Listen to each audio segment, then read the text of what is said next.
Here we go with the first pack.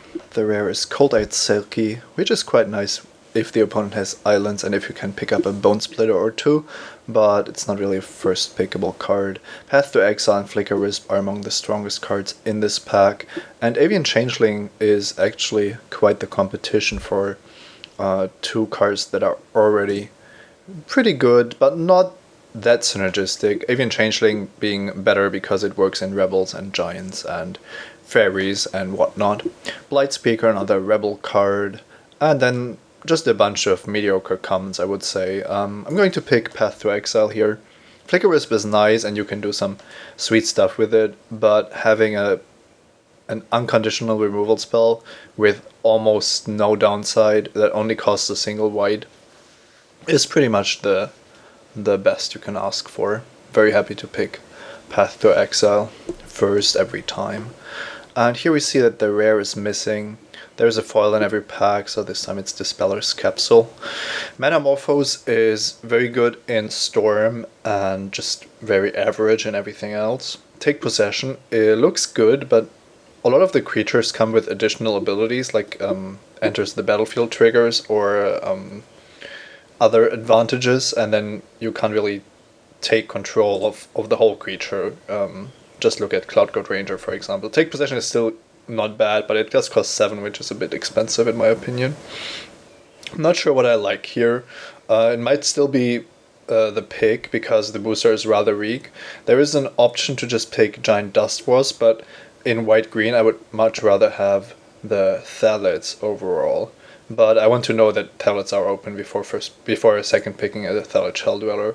So I'm going to take Possession, and I'm kind of hoping that we aren't going to end up playing it, but it's not the worst card to main deck in a blue deck. Another problem with blue-white is that it's supposed to be the artifact color, and then reaching 7 mana is an additional hurdle that has to be taken. Here we have Amru Scout and Saltfield Recluse, two more Rebels. Latchkey Fairy I like quite a bit, others don't so much, but you have to make sure that you have a sufficient number of fairies to prowl it and draw the card. Trump the Domains is still in the pack, and I think Trump the Domains is one of the best cards in the format because it just gives almost any deck a way to win out of nowhere, and there's very little ways of interaction that stop the Trump the Domains. In this format, it's usually not viable to kill every single creature your opponent has because there's just too much value creatures, and so you often end up in a position where you have evasive creatures being good, but ground creatures not so much. Trump the Domains just creates kills out of nowhere in exactly these spots. Here we see that the rarer cards have been taken, and Bone Splitter is still in the pack, an absolutely crucial card in any kind of affinity or aggressive strategy. I like it in black-red, I like it in blue-white, and I'm looking at what we have here, and we basically have a Trump the Domains third, and we are seeing a pack with Shell Dweller, Ancient, and Mycoderm, so there's definitely the potential for some Thalids going around, which work nicely with Trump the Domains, even though we wouldn't necessarily want too many different basic lands here. So overall, I think it's between Shell Dweller and the Ancient, and I'm going to pick the Ancient because we might see other Shell Dwellers later on. Now, the Pellet Mycoderm in a dedicated Saproling deck is arguably better than the Ancient, but the Ancient is a more solid card. If things don't come together as planned, then it's still fine to just play a 5 mana 4/4 that makes a 1/1 every turn, as opposed to a 2/4 for 4 with basically irrelevant ability. I think that Trident Predator might be the pick here. We do have a Take Possession, and it does work well with what we have so far. I'm not interested in going into the artifact direction, so most of these cards aren't interesting to me, and I think that Gleam of Resistance is just very mediocre. Even though it would support the domain strategy more, I'm just going to pick the card that I think is best out of this pack. This pack doesn't really have much for us. Extirpate just a constructed card really. Relic, Echoing Truth, both playable, marginally playable. Echoing Truth is nice against Empty the Warrens, and you can sometimes recycle your own tricks, but it doesn't really do enough to warrant a main deck inclusion usually. I think the decision here is mainly between Torrent of Stone and Sylvan Bounty, with Sylvan Bounty potentially acting as a card to glue a domain deck together. But I think it's actually a quite the weak card. So I would much rather just pick the more powerful cards now and then see how our mana develops. And I'm not unhappy passing any of these cards. Don't think that we have to pick up Echoing Truth highly in the current state. This pack is interesting. We've seen one pack with Saprolinks, but not much else. And all the other packs have been basically empty with regards to the white-green archetype. There is a Veteran Armorer here and a Test of Faith, which I like a lot, but isn't great in a multicolored deck we might be drafting. The red cards aren't amazing. Grinning Ignis is good in Storm, but we haven't seen any hints that would lead us to drafting Storm. I'm going to go with the card I think is most powerful here. That is, in fact, Test of Faith. One could think that the Armorer is better, but Test of Faith is an absolute blowout in so many situations that I've really grown to like it. The deck we have currently doesn't look like it's going to make great use out of it, but I'm hoping that we can pick up more creatures in the second and third pack. Here we have the shot another Sylvan Bounty, Stir the Pride and Incremental Growth. Stir the Pride and Incremental Growth being somewhat similar, and Otherworldly Journey working better with other cards, I would say. I'm going to pick Stir the Pride here. Not exactly sure which one of these is better, but I kind of like the instant speed nature of it. Here we are probably correct in taking the Wood Readers, but we have to actually be really careful about how our deck is shaping up, because we aren't really currently we don't really have a deck, so Fiery Fall might actually be the better choice, given that we have a Torrent of Stone and it's a mana fixer. Yeah, I'm not going to pick the Wood Readers. We currently are severely lacking in cards to play, so I would much rather pick the more powerful option here. That's a pretty late Soulfield Recluse and Sudden Shock as well. So let's see. Soulfield Recluse is just really, really solid, whereas Sudden Shock is an okay removal spell, I would say. I think that Soulfield Recluse is probably better than the Sudden Shock overall. Yeah, and so now we see both Shell Dwellers wheeling, which was something that I considered, or I don't want to say I expected, but that could definitely happen. However, the way this draft is going, I'm not even sure if I'm going to be green, except for maybe splashing to the domains. So I'm going to continue picking up some of the red removal spells to complement the white cards we have. And who knows, we might actually move into White-Red Giants splashing the domains from the looks of it. Okay, so what do we have here? Sarkhan Vol is definitely good if you have the mana to cast him. On the other hand, I don't think that he's like totally amazing. You get an Active Treason for -2, and basically an Anthem and Haste for +1. Then you also get to make some dragons. I would guess that you would just try to +1 twice and then put the dragons onto the battlefield. However, there's also Kitchen Finks and Cloud Code Ranger, two absolutely insane cards. Especially Cloud Code Ranger is potentially the best uncome in Modern Masters. I'm not exactly sure which others are there competing for it, but I think Cloud Code Ranger is better than Sarkhan Vol. Even if we end up white-red splashing green, I would still rather have Cloud Code Ranger every time, so it's not really close. We have to pass a Kitchen Finks too, but yeah, Cloud Code Ranger is just that insane. Wow, talking about insane. Foil, Addarkar Valkyrie, Arcbound Ravager, Thundercloud Shaman. That's some pretty insane cards. We probably won't be wheeling much from this, but we can keep in mind that there's a Crush Underfoot and another Saltfield Recluse. So in a White Red Rebel deck, in a White Red Giant deck, Thundercloud Shaman might easily be better than the Valkyrie, but in this deck it has to be the Valkyrie. We also aren't too interested in killing all of our Kithkins and small creatures because we are looking at splashing Trump the Domains. I'm going to pick the Valkyrie here, and if we can wheel a Recluse, it has tabled before in this draft, so I'm going to keep my hopes up. This pack, well, one thing that's pretty clear is that you see a lot more rares when doing a Phantom draft than in the packs with real cards. Most of the rares get snatched up pretty quickly. There's a Canonist, which I really like because it's great against Suspend. Basically time walking people with Suspend cards. And then we have Bound in Silence as just as a good removal spell. And that's pretty much it. Pyromancer's Sword, of course, for the Grape Shot combo kill. Take Possession, not castable for us. And I'm also not looking at Penumbra Spider or anything of the sorts. I'm going to go with the solid choice of Bound in Silence here. There's a potential for the Canonist reeling, but I won't be too unhappy if it doesn't.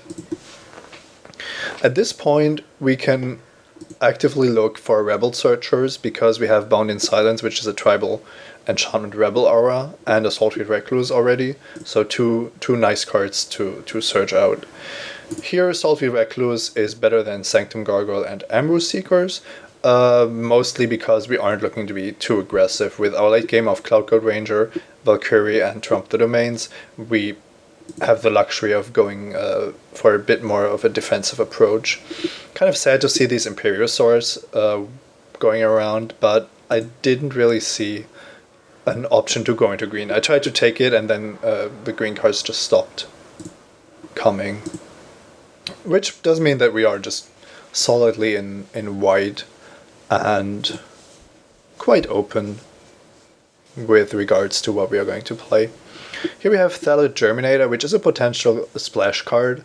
I like the Thalids a lot, so that's why I would even consider playing that, assuming that our mana is good.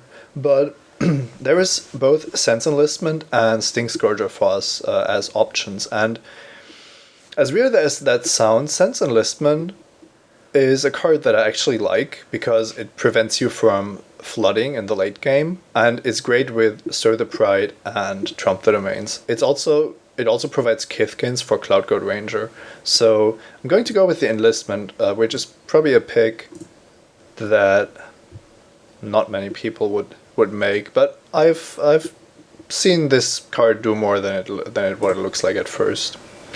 Here, that's a pretty late Tight Hollow Scholar. I think that card is pretty insane, very, very good, definitely. But Kataki is a nice card for us. We are looking at probably playing Pyrite Spellbomb, but that's not an argument against it. And Kataki is going to be absolutely insane against the artifact-heavy strategies in the format. Here, there is another Pyrite Spellbomb and Terramorphic Expanse, both better than Stink Scourger and Gleam of Resistance. And Rati Trapper gets an honorable mention, but it's black, so not an option for us. I would say that Terramorphic is probably the pick for us. We have a lot of playables, and we are looking at ways to fix our mana a little bit.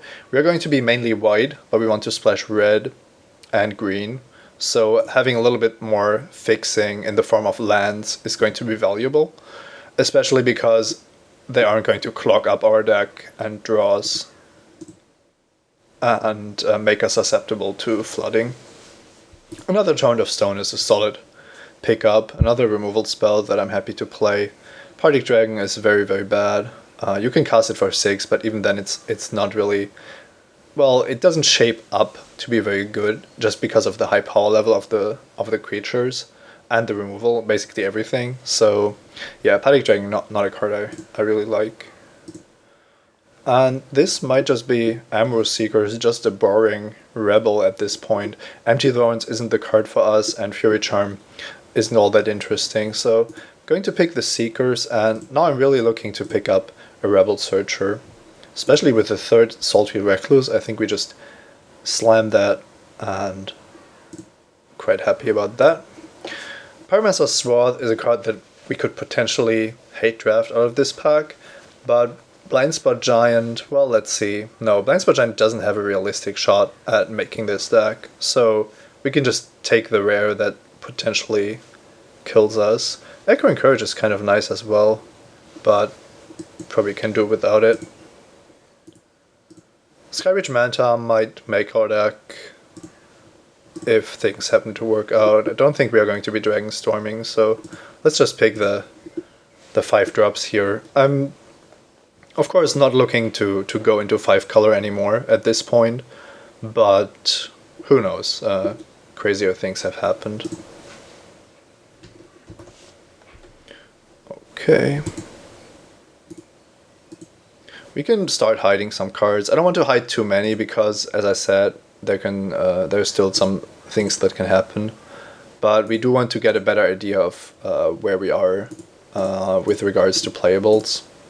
So at the current stage, I would say that this is probably our deck, with some of the cards like Kataki and Sting Scourger main being somewhat questionable.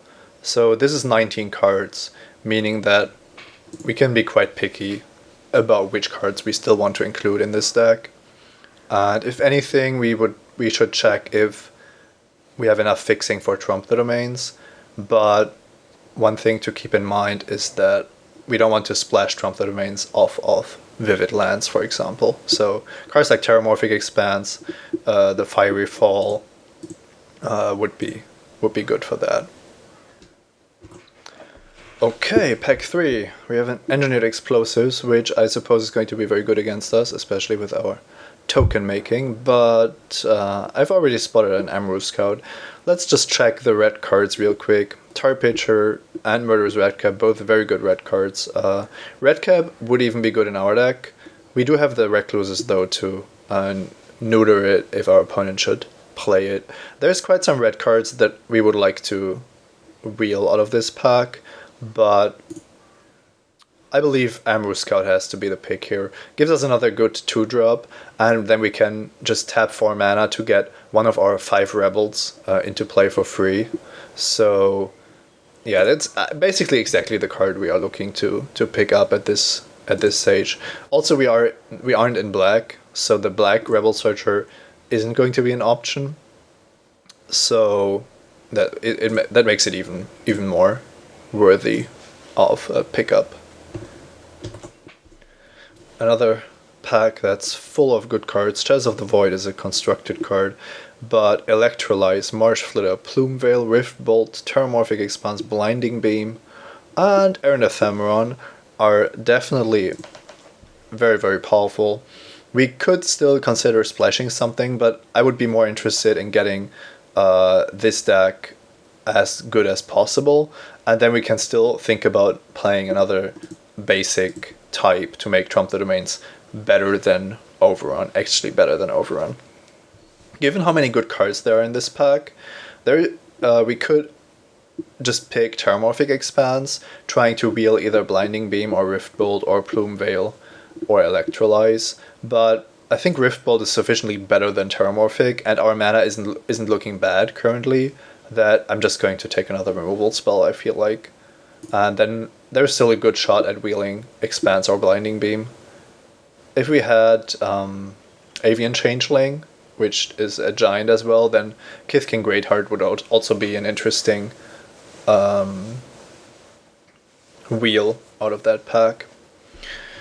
Here we see the Vivid Crack, which we don't want because casting Trump the Domains of Vivid Crack isn't the best combo, so we can basically ignore that one.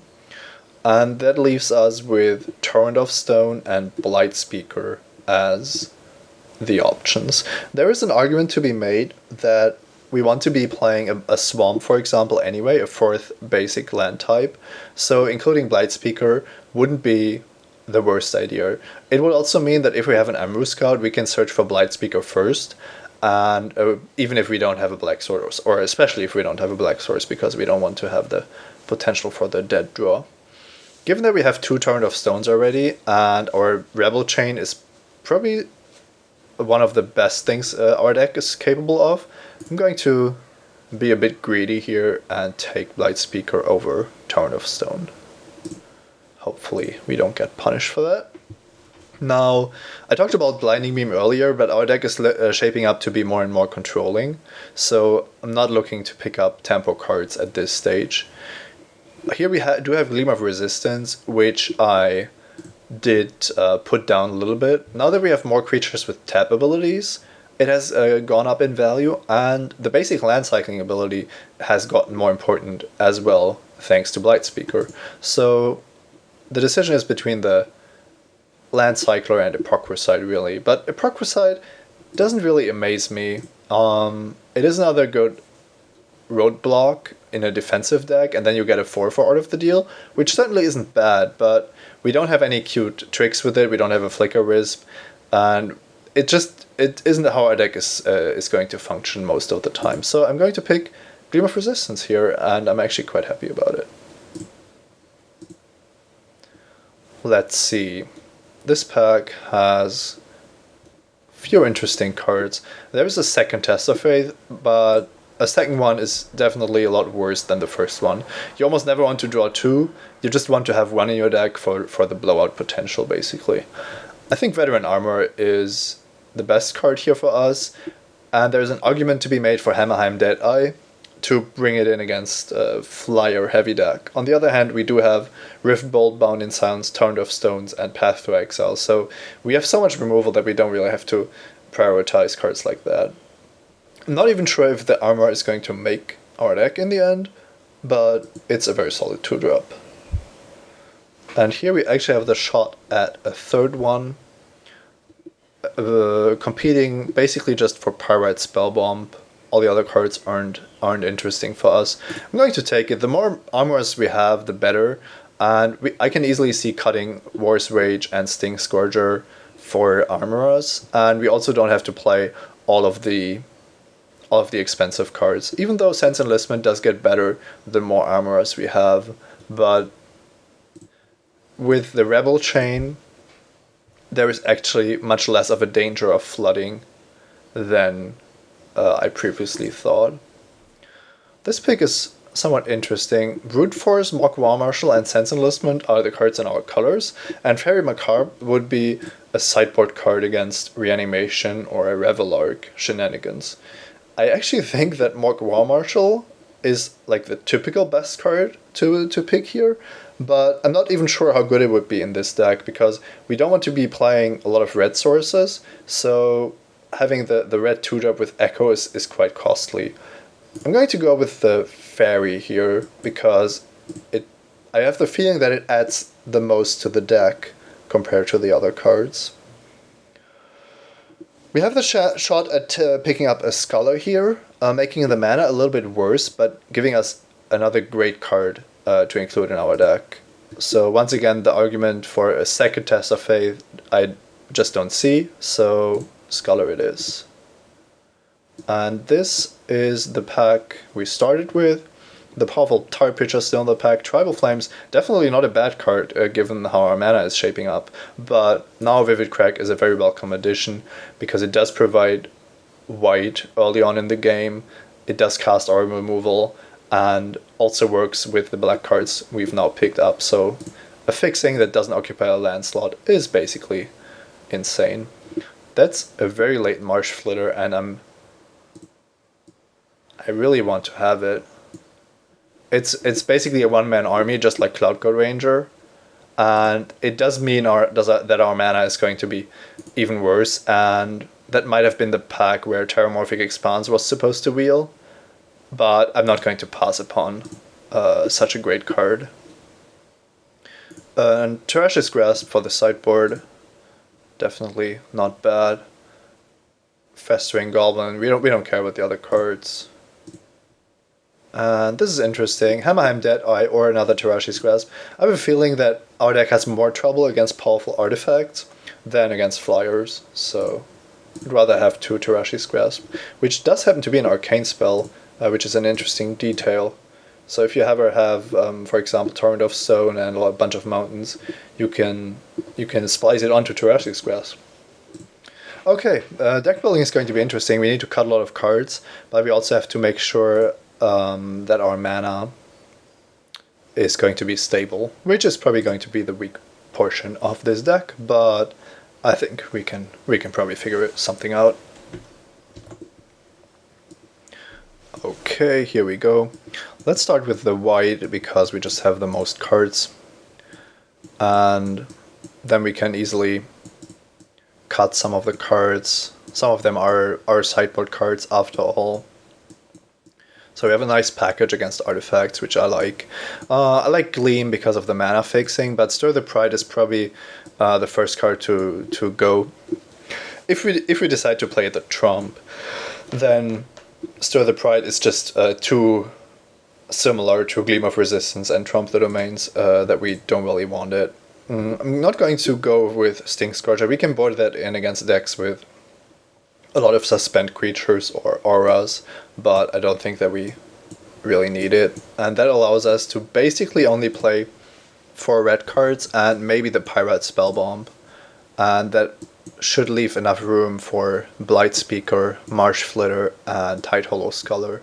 As I said, I really like the Tide Hollow Scholar. Now, Sense Enlistment currently not in the deck, and Fairy Macabre, of course, only a sideboard card. With, let's see, the best card we are not playing, probably Skyreach Manta. Now, we are looking to be playing 4 colors, and I think it's correct to splash Trump the Domains because it's just that insane.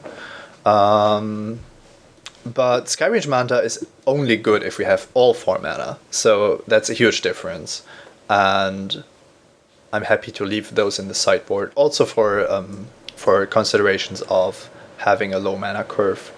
With Fiery Fall and Gleam of Resistance, I'm feeling pretty good about our mana. We should be able to fetch the basics we want and still have a lot of high impact spells. The Veteran Armors are going to be better the more we draw, so I want all 3 of them.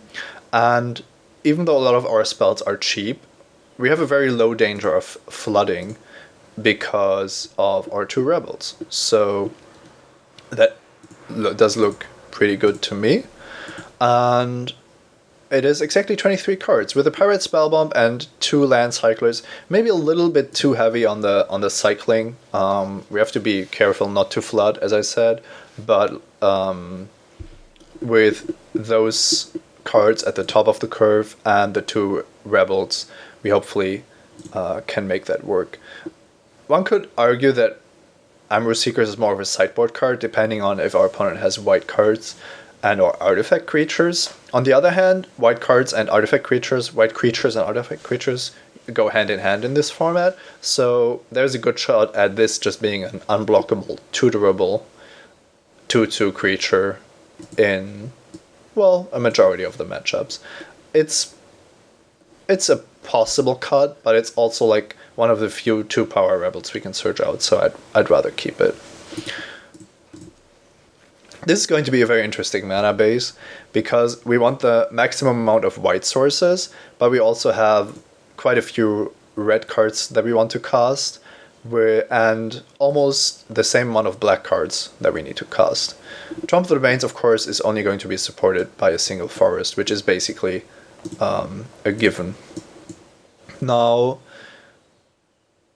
we have run red source already, and a Terramorphic Expanse. We can also path to exile our own creatures, and that could actually be quite important.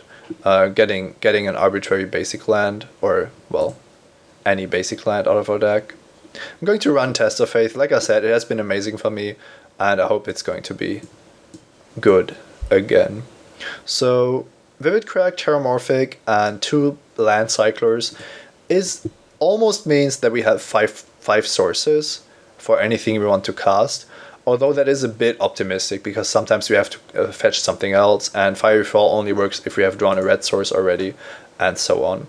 However, it could mean that we can get away with playing not too many swamps and mountains. Now, the interesting part is how many white sources we actually want. Given that Terramorphic and Vivid Crack acts as a white source, and Fiery Fall does as well, because if we haven't drawn a white source, we are very likely to have drawn a red source. It's almost impossible to be sitting there with only forests and swamps. So this looks to me like a deck where we want at least 10 white sources. So if we only count the lands themselves, that would be sufficient to just play 8 planes. And this might just be the setup we are looking at. One forest is pretty clear. The number of swarms, I think, is between 1 and 2.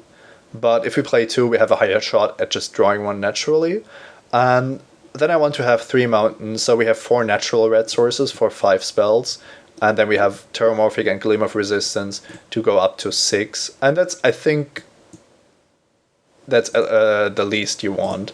And we still have a lot of white sources that way. And we give us a pretty good shot at maximizing Trump the Domains as well. So if anything, it's probably too many white sources. On the other hand, we always want to see a white source in our opening hand. And if we have only white sources, we can still cast, I would say, over half the cards in our deck. And then if we draw either black or red, then there is only a very small number of cards in our deck that we can't cast. So actually, it's basically 4. If we draw red, then we can cast these 4. And if we draw black, then we can't cast these 5. But that's pretty good, I would say. Okay, looking like a sweet deck. Going to be interesting to see how aggressive the games are going to playing out. We can have very aggressive starts, but we can also overwhelm a lot of the late game strategies in the format. Let's see how it goes.